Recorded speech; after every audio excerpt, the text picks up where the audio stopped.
So hello guys, welcome back to my channel Secretly Done. So today we are gonna talk about what will happen if Kratos and Thanatos fight in a 1v1 fight. Now some people think this debate does not make sense because Kratos already defeated Thanatos in God of War Ghost of Sparta. But the reason I'm doing this debate is because in God of War Ghost of Sparta it was a 2v1 fight, not a 1v1. So we can clearly say it wasn't a fair fight. So let's give Thanatos a fair fight with Kratos in a 1v1. So without any further ado, let's start. So the timeline of Kratos will be the same that was in Ghost of Sparta because Thanatos fought Kratos in God of War Ghost of Sparta and it was a 2v1 fight. So now we'll give him a fair fight. So let's just start with Thanatos. Of course, we're gonna talk about his weapons and his abilities. So the only weapon Thanatos have is his sword. It's not a normal sword, it's kinda like curved and different shaped. And in my opinion, Thanatos didn't use this sword that much, but it's still powerful. And the abilities this sword have are creating shockwaves to kill his enemies, and these shockwaves chase his enemies until they're dead or got hit.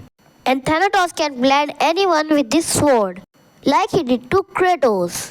And yeah, that was the only weapon Thanatos have. So now let's talk about his abilities. So the most important and the best ability Thanatos have is creating voids. He can literally create voids in air that will damage his enemies. And you can also see their full power in God of War Ghost of Sparta when you kill his daughter Erinys. Erinys can also create voids in the air and Kratos was able to kill her and take her ability. But of course Thanatos' voids were more powerful than Kratos'. So definitely Kratos didn't stand a chance against his voids. And also Thanatos also have wings and he knows how to use them perfectly. He can dash and do anything with them like flying, dashing and even attacking. Now let's talk about the thing that make him the most dangerous god and my favorite god. And that is his true form.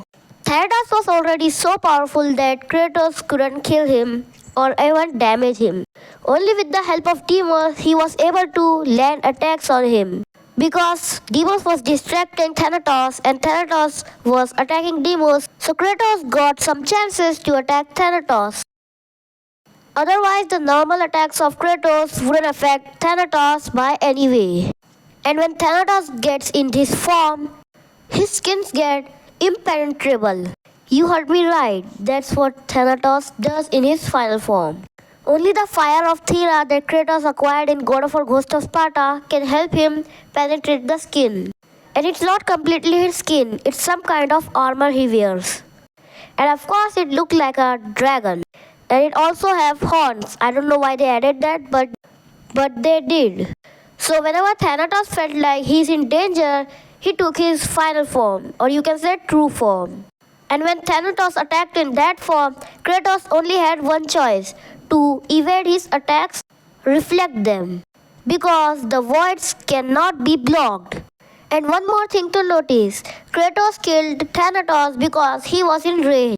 And if Deimos was not here, Kratos wouldn't get in rage, so he wouldn't be able to kill Thanatos. Now let's talk about Kratos. So in God of War Ghost of Sparta, we can see one of the most powerful version of Kratos because he is the God of War in that game. And the whole game was to save Deimos, and in the end we lost him. So in weapons, Kratos have Blades of Athena in this game, and also he acquires Arms of Sparta by one of his assistants. And we all know about Blades of Athena because I explained them in my previous videos.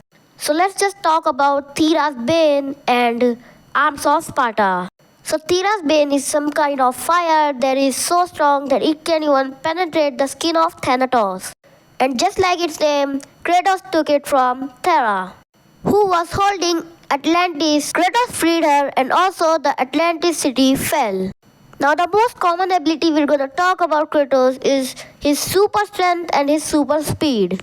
Normally, like in God of War Chains of Olympus or God of War 2, Kratos has some normal abilities. But in God of War Ghost of Sparta, Kratos has the super strength of a god because he was the god of war at that time.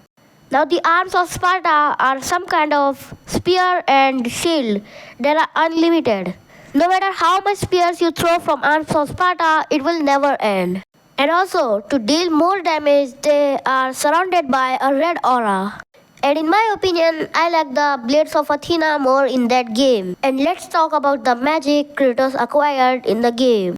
So now there are three magics in God of War, Ghost of Sparta, and also in every game we only get three magics except for God of War 2 and God of War 3. So the first one and the most useless one is the Eye of Atlantis. I really hate this eye and I never used that in God of War Ghost of Sparta because it doesn't do that much damage and took too much time to unleash a full attack. But it becomes decent when you upgrade it. And the second magic is Scourge of Erinis, which provide Kratos the ability to create voids, just like Thanatos does. And the next and the last magic is Horn of Boreas.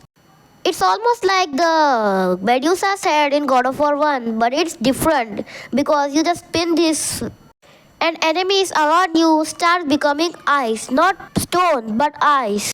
And this weapon is very useful when you're fighting a bunch of enemies because you can just freeze them and break them. Now let's do the showdown. So because this is a 1v1 fight, Kratos wouldn't get any of Deimos' aids in this fight. And now Thanatos is a god, he won't get tired. And Kratos is a demigod, so he will get tired after some time. So when Thanatos will get the opening, he will directly kill Kratos in one shot. So our clear winner is Thanatos. So that was it for today. I'll meet you in the next one.